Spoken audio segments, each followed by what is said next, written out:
Please welcome to the stage our next panel, Aviation Director at Charlotte Douglas International Airport, Brent Cagle.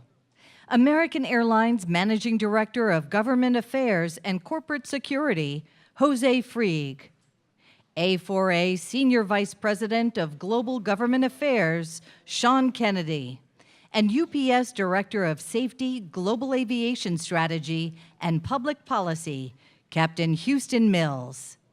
Air Transport World Editor-in-Chief Karen Walker will moderate this panel. So hello again. Okay, so welcome back from your coffee breaks and cookies. This panel we've called Connecting Our Global Skies. We were just having a little bit of a pre-panel discussion here also. We said it's also a little bit of the what's out there, what's most scary, what's most exciting. So we're going to have a great conversation here today. So let me introduce our panelists here. We have Brent Cagle, is Aviation Director at Charlotte Douglas International Airport. He works closely with the airport's signatory airlines in the development and management of Charlotte Douglas International's signatory carriers, annual fees and charges, budget and settlement. We then have José Freig, who is the Managing Director, Government Affairs and Corporate Security at American Airlines, overseeing the airline's corporate security team and relationship with all the federal agencies on security. Then Sean Kennedy, he joined Airlines for America as Senior Vice President, Global Government Affairs in 2011 and is a key member of the A4A leadership team, co-leading the government affairs focus. And then we have Captain Houston Mills, who is Director of Safety, Global Aviation Strategy and Public Policy for UPS Airlines. Captain Mills reports to the airline president and is responsible for the integration of UPS's safety management system. He's also an advocate for federal aviation policy and serves as liaison with international aviation groups on aviation standards. So, gentlemen, welcome. Thank you very much for your time today. As I say, we have a sort of a real diverse set of topics here. And so what I'm going to again do here is invite the panelists to they've each got particular topics on their mind. So I'm going to, first of all, go down the panel and hear some of the key issues that they're on. Starting with Brent, because Charlotte, very interesting airport, lots of investment and infrastructure going, but you're also really managing the costs there. So, we are. Charlotte is a very unique airport in a lot of ways. We've been a fast-growing airport over the last 20 years. We're the second largest hub now to American Airlines. We're the largest hub to US Airways, but we're primarily a connecting hub. So we're about 80% connecting traffic, and we're about 92% American Airlines traffic. So that makes us unique in many ways. The other thing that makes us very unique is we're extremely low cost. Our cost per enplaned passenger is the lowest amongst any large hub airports. In fact, it's lower than any medium hub airports too. It's at about $1.35 last year for total cost per enplanements. We're also the last large hub airport to be at a $3 PFC. So everything we do is in partnership with the airlines. We're ultra cost conscious, and we work very, very hard to make sure that the facilities we provide are the facilities that airlines actually want and will use. I think right now, the biggest thing on all of our minds at Charlotte is how do we take basically a 35-year-old terminal and improve it and make it a facility for the next 35 years while maintaining that low cost per enplaned passenger and while maintaining our position as the only large hub at $3 PFC. Thank you. Jose, I'm sure you'll be making sure that he lives to that promise. Security is your main area of focus, of course, at American. So please talk a little on what's on your mind there. Absolutely.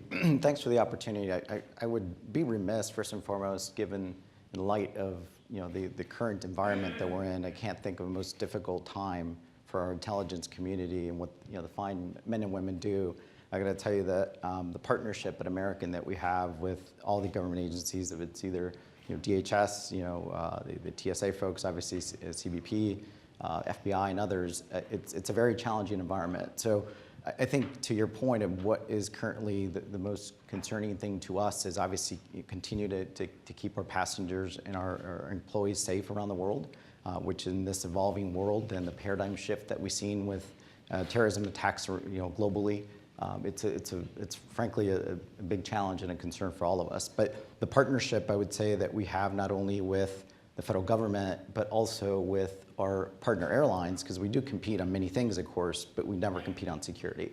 And speaking on behalf of my colleagues, I think that's a great, for us, it's a great position to be in, to be able to be in that space and share things, because of course, we're all here to protect all of us as an industry.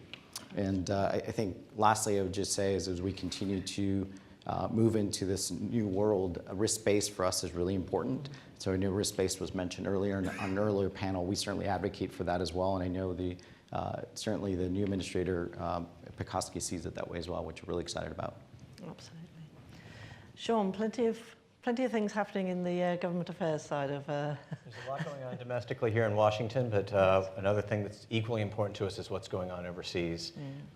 You all know the stats. A4A carriers are transporting 2.2 million people around the world every day, 50,000 tons of cargo. If you expand that to what the other global airlines are doing around the world, it's 10 million passengers moving every day and about 158,000 tons of cargo. It's remarkable for what kinds of things it facilitates. There are opportunities and challenges for U.S. airlines, their employees, and the people who rely on it. So a lot of our time is spent on, is there fair, free access to those markets, the same as we extend for our competitors? What are the rules of the road, and how can we ensure that we can keep the system moving as efficiently and with as low cost for consumers as possible? Absolutely. And Houston, again, we heard some of this earlier, of course, from Bill at Atlas about the huge changes going on the e-commerce side and air freight side. Yeah, absolutely. And first of all, thank you. It's an honor to be here with these distinguished panelists. We're really excited to talk about this topic because connecting global skies is really in line with our strategy, which is connecting global communities. Every day we move 19 million packages around the globe with over 440,000 employees worldwide. So we know what that looks like in terms of connecting and what's required to make it happen. There's three things we believe that are really important in this conversation. One is trade. Certainly it's really important as we go forward that free trade enables not only us connecting others, but also enables others to improve their lives around the world. So reducing those barriers and making sure that the standards, that it's fair and that it's equal, and so that the competitive landscapes are very important to us. So that's one area. Taxes certainly are another very important for us. So we certainly believe that there's an opportunity for tax reform. We as an organization paid 34% taxes last year. That's about 10% more than our international competitors. And so think about that capital reinvestment opportunities that creates more jobs and allows us to make more investments in our infrastructure and our aircraft to build out the capacity. And then the third T I'd like to talk about from a company perspective is transportation infrastructure.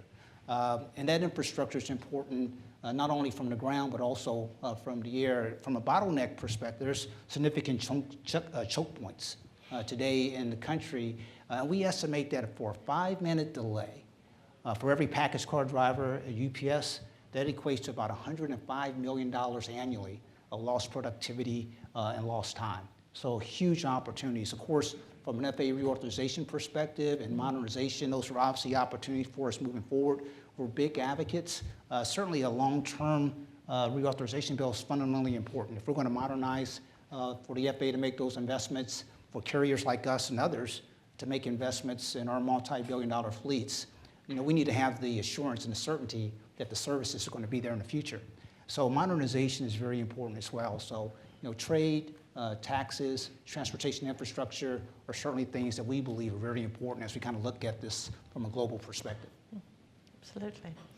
So let's pick up on the trade issues here and free access, fair access. I'm going to come back to you, to start here, Sean. I'm going to go very specific, first of all, on something that's on a lot of minds at the moment, Brexit and the effect on aviation specifically.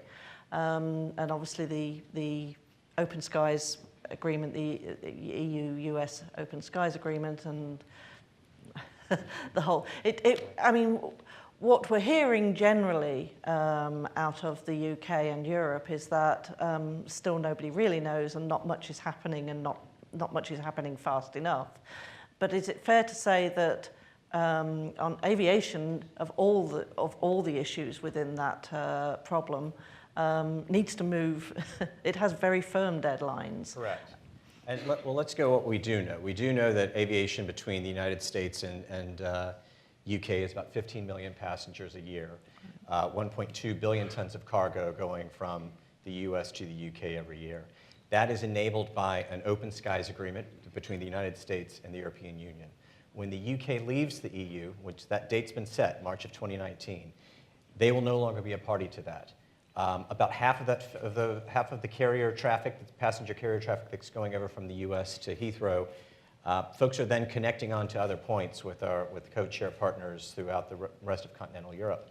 So for either someone wanting to ship something to the UK or someone that wants to fly to the UK and then connect on to Europe, two things need to occur. The United States and the UK need to negotiate their own open skies agreement, and the UK and the EU need to negotiate an open skies agreement, as you noted. A lot of things need to be negotiated between the EU and the UK, obviously. Trade deals, what are we doing about agriculture, what are we doing about financial services? Every sector is impacted. So when we go in, when we were advocating on behalf of our carriers initially, it was we're going to get to you when we get to everyone else. And the challenge that we have is that there's no fallback position. German cars can continue to be bought and sold in the UK after they leave Brexit, after they Brexit the EU. The tariffs may be more expensive. You'll go to GATT agreements or WTO agreements, but there's a backstop position. For aviation, there is no backstop. So on day one of Brexit, we lose the legal. U.S. carriers have lost the legal authority to fly from the U.S. to the UK. UK has lost the legal authority to fly onward to the EU. That's on day one. So the challenge for us is how do we raise that awareness, and how do we make sure that both sides sort of recognize it? People have likened Brexit to a sort of a messy divorce, and what we want to make sure is that as folks are negotiating what is going to be an enormous multi-year package, that we have at least an interim agreement put in on day one of Brexit that allows shippers and passengers to book with confidence as they're traveling to London and then onward to the rest of Europe. Are you getting any sense that there is now an awareness of the special requirements, if you like, for aviation and the need for action now, if not yesterday? We're gaining traction. It is still, a lot of it is still, look, the UK and the EU are still negotiating much bigger topics. What's the payout that the UK is going to make to the EU is going to be 60 billion pounds. What happens with the millions of Britons that are living in Europe and Europeans that are living in the UK? What happens to them? What do you do about Northern Ireland? Mm-hmm. Those are much larger issues that we're never going to reach on top of. What Brussels has said consistently is nothing is agreed to until everything's agreed to. And the challenge for us, again, is a trade deal is going to take 5 years. But during that time, you can still buy and sell and export to the UK. Aviation is a different creature altogether. We are making traction, but we continue to get closer. Airlines generally are selling their tickets about 300 days in advance. So the passenger airlines that are serving those markets need to know by spring of next year that they're going to have the legal authority to do that. We think we're on a track, but it's no one's seen anything like this before. And then Michael O'Leary has raised a fairly sort of cataclysm. Of course, we know Mr. O'Leary likes the extremes, but I mean, is the sense of concern among the US carriers? I don't think Michael O'Leary, the CEO of Ryanair, has been very clear in saying there's going to be a disruption and people are not going to be able to fly. And, right. But he is. He's a colorful personality, and I don't know that I don't know that U.S. airlines and A4A believe we're at that point, but it's definitely something that needs to be taken seriously. Yeah, and I would add to that, certainly from an e-commerce perspective. So if you think about e-commerce and movement of goods around the world, cross-border e-commerce trade is expected to quadruple by 2019 to over $380 billion.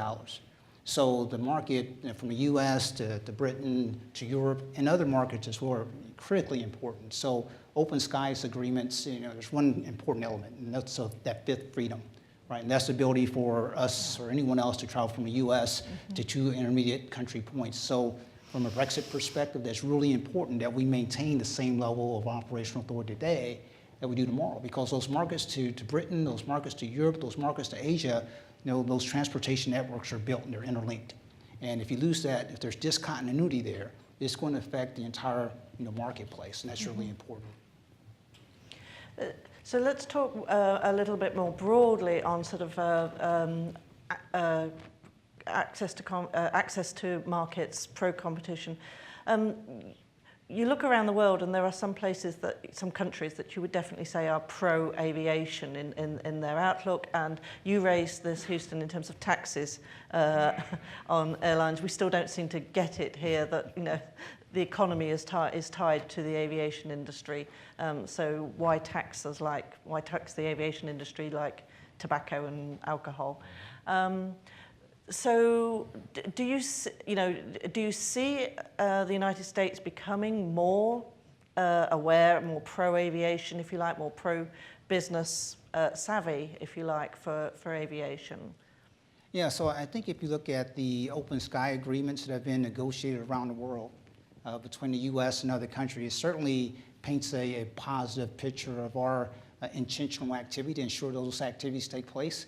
One of the areas, quite frankly, that does need to be addressed, though, is to ensure that there's consistency and fairness in how that commerce moves around. For example, private carriers like us and FedEx, provide digital data, to the CBP before any package comes into the United States. All private carriers are required to do that.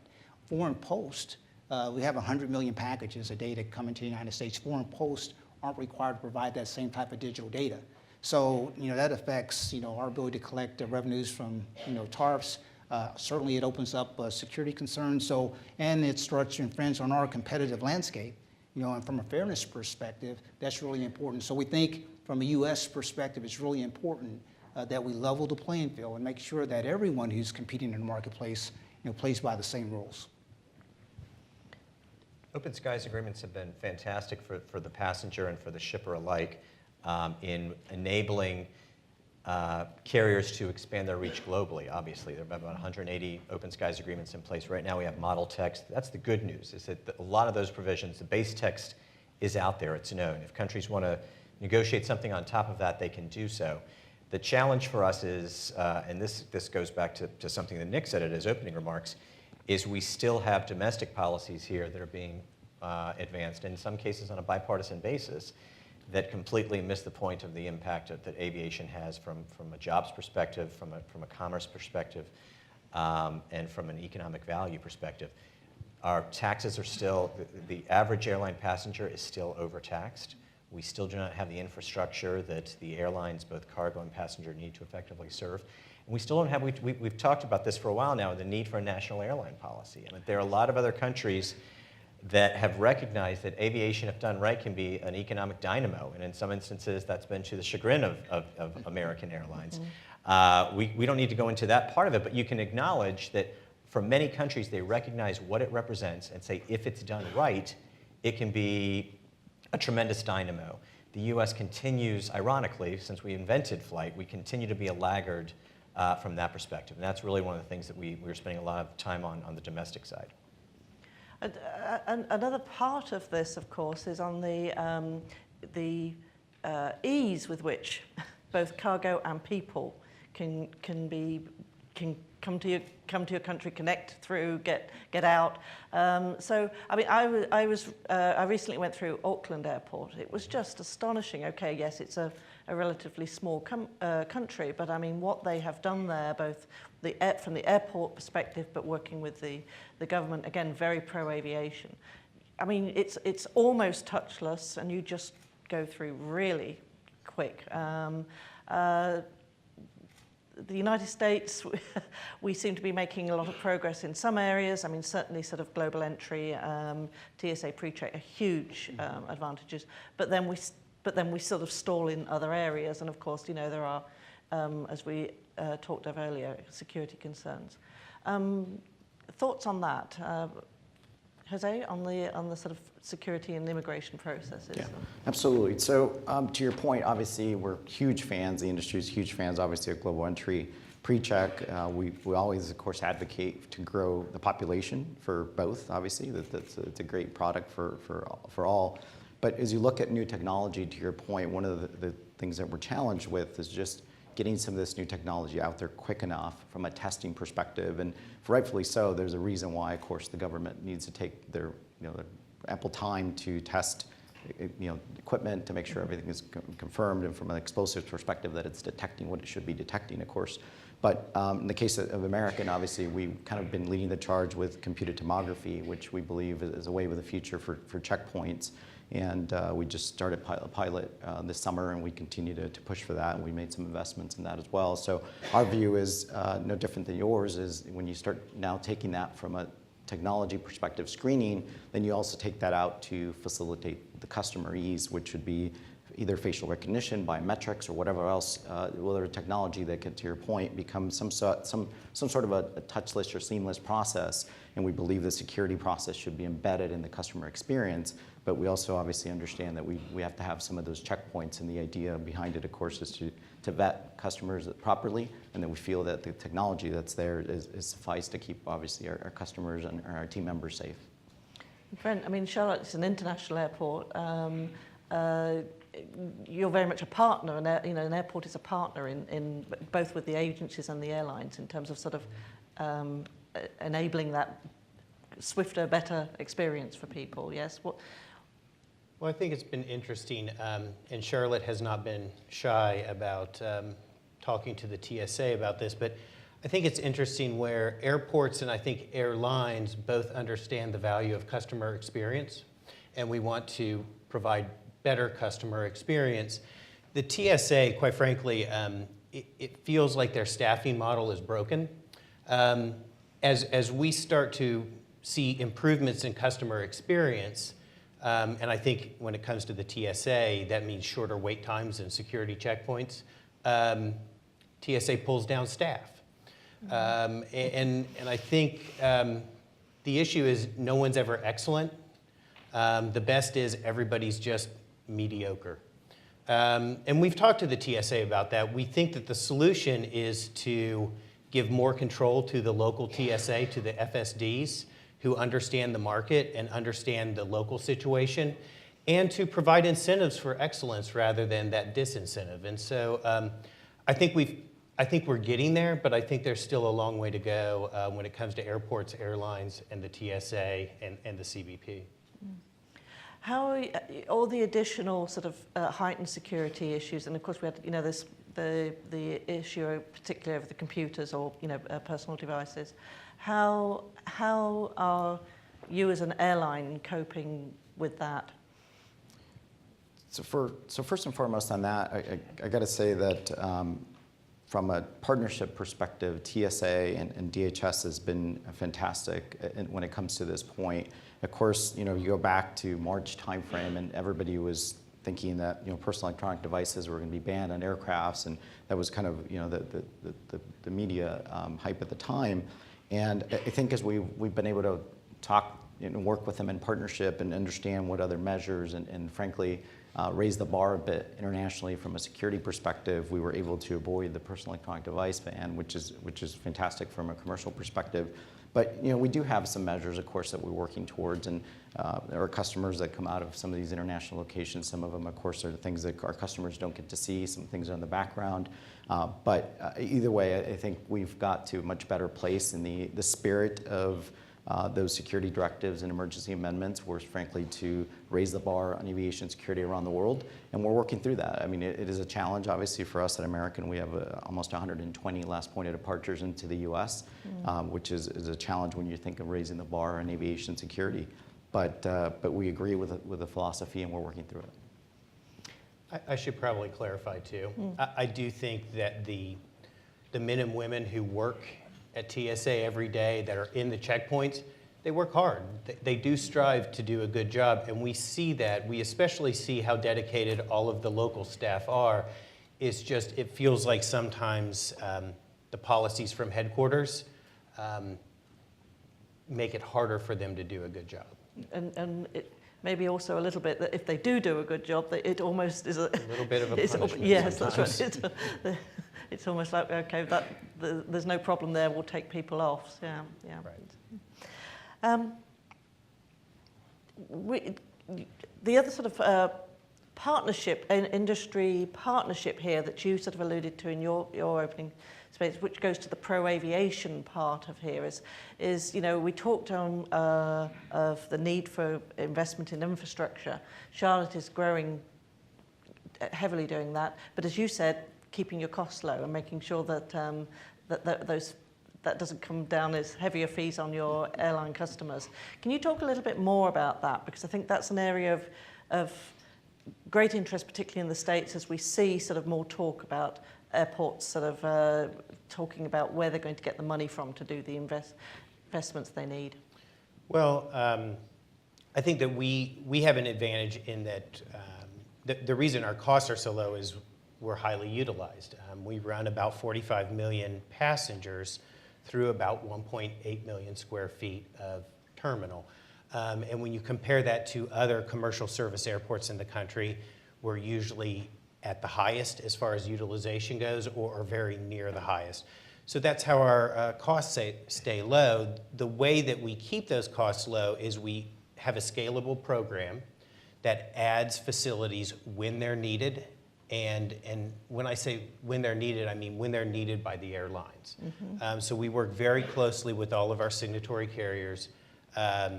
We have an MII provision in place with our use and lease agreement. And we've never had an MII vote that was anything but 100% agreed upon with the airlines. And that's important to us because we do want to make sure that we're providing the facilities that are needed, but providing them when they're needed, not before. Right, so it's not a case of just sort of, we think this would be a great idea, we like to do this, and then... It's not the if you build it, they will come model. Right. It's a little different. So. Let's talk about some of, we had a little bit of a discussion about this before. Let's talk about some of the other disruptors or potential disruptors or industry changes that we see coming down the line. I'd like to go back to you, Houston, on drones, because I think that's something that's affecting the industry widely, but particularly on the cargo side. Where does UPS see that taking us? Yeah, so one thing that we know is that we as an airline industry, and in the U.S. in particular, we operate the most complex but safest aviation infrastructure in the world. So as this new technology emerges, it's obviously very important that we don't compromise those safety and security standards. I have the privilege of having been appointed to the FAA Drone Advisory Committee as one of 35 executives around the country to be part of that discussion and able to bring on that manned aviation experience as part of those conversations. So this technology is going to evolve, but it's got to be risk-based. And as Michael Werpta has said many times, the pace of integration is really going to be dependent on what the public accepts. And I can tell you from a UPS perspective, what we sell is our brand. And what people, when they see UPS, they trust us. So as we look at this technology, that trust factor becomes increasingly important. So those safety standards and everything else must be critically attained. There are 3 areas that I'll share with the audience that the Drone Advisory Committee is looking at, and it's very important.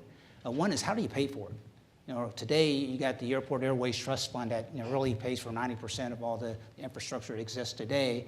You got this emerging technology, and a lot of folks interested to take advantage of e-commerce and everything else, but there's no dedicated funding structure for it. So the Drone Advisory Committee has a lot of folks working on what that looks like, whether that's another trust fund, what are user fees, et cetera, et cetera. Another very critical area is, and this is public policy, what will the roles between the FAA from federal, state, and local governments be? So right now, the FAA Act of 1926 really preempts the FAA for responsibility for airspace across the country. But we know that as these drones start to populate across the country, the FAA can't be everywhere. So there's going to have to be some type of exchange, and so what do those policies look like? So we're making recommendations to the administrator from that perspective. And then the third, and I think it's probably most close to us as manned aviation, and is what are the rules and standards required to gain access to airspace? All right, and so those standards, whether it's how you manufacture the drones or what are the operating certificate requirements, whatever those happen to be, those have to be equal or exceeding the current standard requirements that exist today. And then lastly, how do you harmonize that? So for any organization that's going to monetize this industry, you want to ensure from a global perspective that there's not one set of rules in the US and another set of rules in Europe and another set of rules in China. There's got to be some type of harmonization effort as well. So we believe all those things are important. It's exciting, but we really believe it's a risk-based approach. And we're very thankful that the administrator saw fit to bring all the different stakeholders. All right, the innovators will go really, really fast. They'll tell you if you listen to the media, we're going too slow. But those of us, who operate airlines, and we operate, one of the largest airlines in the world, we know that the pace of that integration has to be prudent and smart. So I think there's a balance there, but certainly it's coming. One of the things I will mention, we have the privilege of partnering with a company called Zipline, and talks about what drones can do good. We're operating with them and the government of Rwanda and Gavi, who's the world's largest immunization provider, and providing a fully autonomous delivery network for blood to hospitals and saving lives today.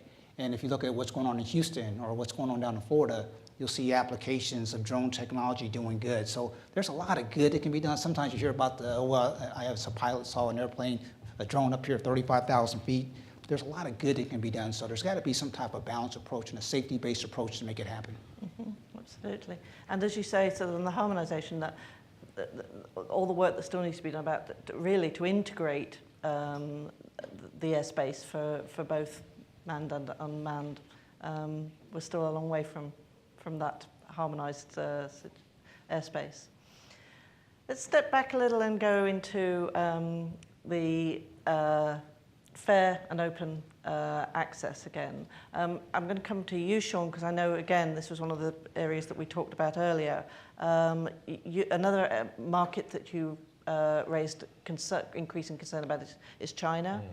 Can you just talk a little about what you were saying earlier about the issues that we're seeing there? It's a fascinating market for us. If you look 10 years ago, there were about 3,800 flights between the U.S. and China.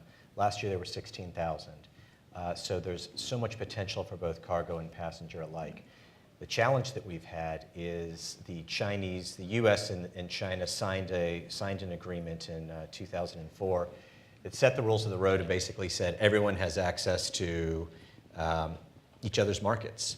So if a Chinese carrier wants to land at wants to establish service to San Francisco, the FAA says to American and United, you need to move your slots around so that they can fit in, or we'll do it for you.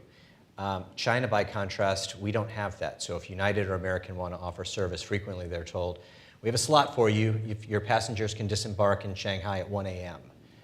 No one's going to take that flight. People are going to take the Air China flight that gets in at 10 in the morning or 4 in the evening. We've seen that consistently. On the cargo side, it's even more remarkable because you have carriers like FedEx, which have invested billions in a series of warehouses and terminals throughout China. And the goal is everything goes overseas into one, and they break it up and they hub and spoke it. And China, right after the infrastructure is built, China announces you can't use that way. You can't co-terminalize. You can't fly within the country to these other terminals. We've been trying to negotiate this for 10 years now, saying we signed an agreement saying that we could have reasonable slots for the passenger carriers, reasonable access to co-terminalization for the cargo carriers. And the answer has been, we are a developing country, so we're still working things out. In the interim, China capacity, China Airlines, they've got more planes, they've got more wide-body planes, they want a place to send them, and they want to send them to the United States. We've maxed out the number of flights that we both have agreed to, that 16,000 I mentioned. So China's now coming to the US and coming to our policymakers in Washington saying, we need to liberalize. We want to send more flights here. And the position of A4A is we are fine discussing liberalizing that agreement, but let's at least reach a point where both sides are adhering to the terms of the original agreement. So before we start doing anything in 2017, let's get our act together on 2004. It's a lot of carrier reps who are lobbying Beijing, they are banging their heads against the walls because it's been so many years now, and we continue to make small steps of progress, but we're not there yet. But it's a really important issue because when policymakers in Washington on the Hill will say, it would be great if China added more flights into Washington or into California, and that's more Asian tourists. You look at an average foreign visitor to the United States spends about $3,200 every time they come visit. Mayors recognize that, county councilmen recognize that, state senators recognize that. So the initial instinct is, well, of course we should liberalize, of course we should get it in. But if that doesn't allow U.S. airlines and U.S. passenger and cargo to get equal treatment, we shouldn't be having this conversation yet. But it's a lot of tension. It's one that's really important for us, but it's one where there's no easy solution at this point. And so at the moment, it sounds like there's a little bit of a sort of a standoff there. There's a standoff to the extent that, again, I think the Chinese are frustrated that the United States isn't willing to negotiate further liberalization.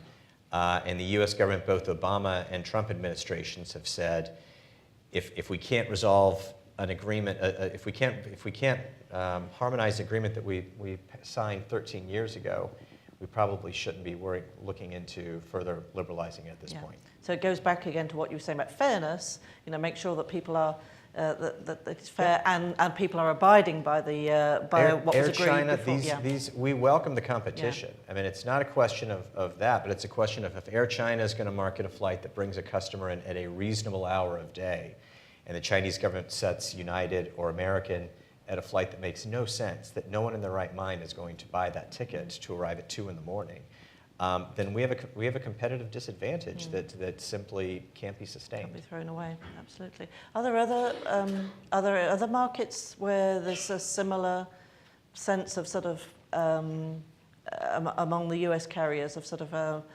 not opportunities being missed, if you like? You have cats and dogs that come up. I mean, DOT staff and Department of State staff are pretty good. You had an issue once in Italy where they would charge you a landing fee that went up the farther away your plane was coming in from. So if you're a 747 coming in from Spain, it was a relatively low cost. If you were a 747 coming in from the U.S., it was a much higher one. Obviously, the plane is it's the same amount of wear and tear on the runway, regardless of where it's coming in from. DOT intervened, state intervened, and those kinds of things have been corrected. But there are small, other countries get it. Other countries get what the economic value of airlines and aviation is. And so they will take clever jabs at foreign competitors. We just need to be vigilant that both sides are playing fairly. So again, it goes back to pro-aviation, pro-aviation and national aviation policy, exactly. Policy, absolutely. Brent, a very specific question came in for you that I'd like to it's really looking for some elaboration and clarification, if you like. In the past, you've made it clear that your partnership with airlines negates the need for a PFC increase. Can you elaborate on that? Well, I mean, I think at the end of the day, as a primary hub, when we work with the airlines, I mean, to be blunt about it, if we don't raise our PFCs, that rolls into airline rates and charges for the facilities that they use. So it sort of negates the need to raise PFCs because we build what airlines need to serve their passengers. And as a result, they're willing to pay for those facilities in their rates and charges. We don't need to raise PFCs at this point because we're working with the airlines to build the facilities that they want to need.